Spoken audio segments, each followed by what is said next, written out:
Shalom saudara dan saudari yang terkasih dalam Tuhan kita Yesus Kristus.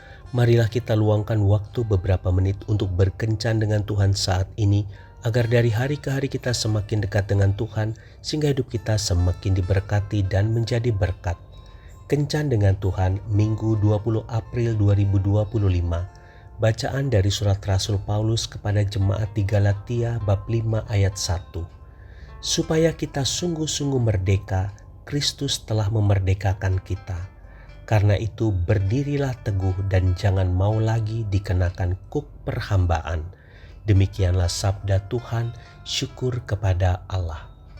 Saudara dan saudari yang terkasih dalam Tuhan kita Yesus Kristus, di suatu siang seseorang bertanya, "Musa, mengapa kami disuruh mengoleskan darah kambing domba di ambang pintu dan kedua tiangnya?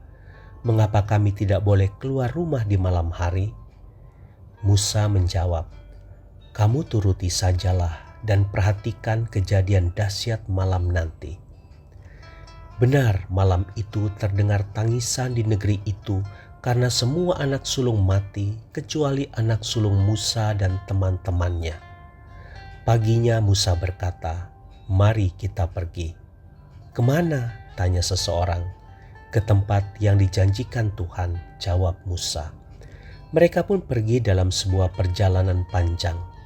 Tiba di suatu tempat, tiba-tiba seseorang berteriak, "Musa, pemimpin negeri yang kita tinggalkan sedang mengejar kita. Dia membawa banyak tentara, sedang di depan kita ada laut." "Tenang saja, Tuhan akan membelah laut ini dan kita bisa berjalan melewatinya," jawab Musa. Terjadilah seperti yang dikatakan Musa.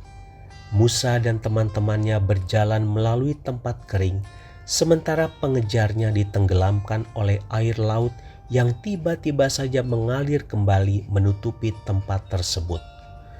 Musa dan teman-temannya pun bersuka cita. Mereka melanjutkan perjalanan panjangnya, dan setelah melewati berbagai tantangan, mereka sampai di tempat yang dijanjikan Tuhan. Mereka hidup dan beranak cucu di tempat itu. Bertahun-tahun kemudian, terjadi peristiwa yang sangat memilukan. Seorang yang dituduh dengan tuduhan palsu dihukum mati dengan cara disalib. Sebenarnya dia itu siapa kok disalib? Dan katanya dia sudah bangkit dari kematian, tanya seseorang.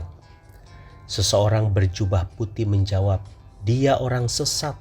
Dia menyamakan diri dengan Allah, bahkan selalu memojokkan hamba-hamba Allah. Dia layak disalib. Saya tidak percaya kalau dia bangkit." Tetapi ada yang menyanggah, "Tidak, dia adalah orang yang dijanjikan Allah. Dialah Yesus Sang Mesias." Semua kejadian yang berhubungan dengan dia sama dengan yang ditulis di kitab suci kita. Dia mati karena mau membebaskan kita dari belenggu dosa. Dan benar bahwa dia sudah bangkit untuk membuktikan dan menjamin kemenangannya atas dosa. Saudara dan saudari yang terkasih dalam Tuhan kita Yesus Kristus, setelah bertahun-tahun kelompok ini bertambah banyak dan tersebar di seluruh penjuru bumi. Di suatu tempat seseorang dari kelompok ini berkata, "Apa yang kita harapkan lagi? Bukankah kita sudah bebas dari belenggu dosa?" Yang lain menjawab, "Benar, kita sudah bebas dari belenggu dosa, tetapi kita harus memberitahukan kepada mereka yang masih terbelenggu dalam dosa bahwa Yesus sanggup membebaskan mereka juga.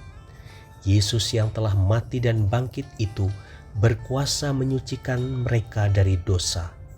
Beritahukan kepada mereka bahwa Yesus yang sudah bangkit dari kematian adalah Tuhan yang berkuasa mengampuni dosa dan membebaskan mereka dari segala keterikatan." Selamat Paskah, Tuhan Yesus memberkati.